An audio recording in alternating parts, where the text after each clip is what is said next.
Okay, can you tell us exactly how Tsek.PH works? Because we know that there are many fact-checking organizations already. Pero so far, di ba, merong mga, well, alam ko puntahan ng mga ako, tsaka karamihan yun pa rin mga Snopes and especially for news abroad. But here in the Philippines, halimbawa, where do I go if I want to see whether a particular story is true or not? Is your website, does your website check a different group of, information from, say, other fact checkers, like, I don't know, Vera Files has its own, Rappler, I know, has its own, and a couple of other fact checking groups here. How does it work, at least for Tsek.PH? Well, Tsek.PH is a collaborative effort of several fact checkers. So we invited those that have no political leanings to join us. So one of the requirements is that it's non-aligned, and then it's a mix between academic, civic society, and media partners, where each one actually works independently. And then what Tsek.PH does is to collect and collate the fact checks of all our members so that it becomes like a repository of fact checks. So the public, if they want to check that information, they can actually just go to our site and check and search it for fact checks that are already done. In fact, Okay. we have categories where they can just look. For example, they want to look at a particular candidate. They can search all the fact checks done in that particular candidate, or a particular issue. Let's say the West Philippine Sea. So they can also search that and just look at what's been done in terms of verified information. So you're election focused. Yes.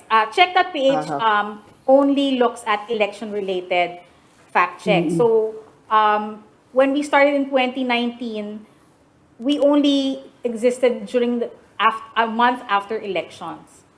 And see. then after that, we retain the archive, so you can actually go and check, compare 2019 to this year.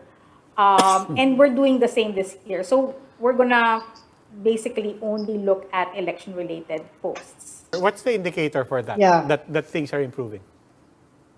Well, for one thing, there are more fact checkers.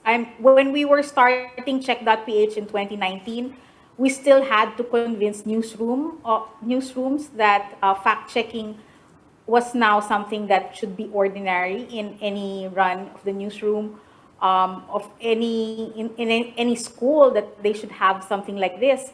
When we were forming Check.PH in 2022, in inviting more members, most universities had already immediately agreed. The ones we invited, they already knew what fact checking was, and they already saw its importance. So it was not very hard to build the team this time. And we have now a group of 34 fact checking organizations with Check.PH, something that we could not have achieved in 2019. We certainly recognize and acknowledge the need to counter the disinformation and misinformation, to fight fake news. But and we certainly admire your effort. But sa lahat ng kinukwento mo, doesn't it feel like you're constantly just putting out grass fires all over the place? Where is saan natin hugutin yung hope? Ika nga, when, as you said, paulit-ulit lang yung fina-fact check namin. Yung lumabas ng December, alam namin lalabas ulit yan sa Feb. And so we have to recast and then now there are fake fact checkers also, right, that you also have to counter. So it all seems to feel like a spiral, or we're all in the middle of a typhoon, or whatever metaphor you want to throw out there. But where do you get the proposition that this is not a hopeless battle? First of all, we know that it's a David and Goliath fight. But we're here for the long game, meaning that our existence makes people aware of the need to fact check. And what we hope is to help put people in a fact checking state of mind and to build media literacy. That is the long game here until we get people to be aware of the existence of false information and how they are fooled. So yeah, we don't really expect to be able to win this battle at this time, but we're hoping to make a big dent on fake news until we really find a solution. And I think worldwide it's a problem that has to be addressed. It's something that has been talked about in the UN, the Council of Europe. So yeah, we're in it for the long haul.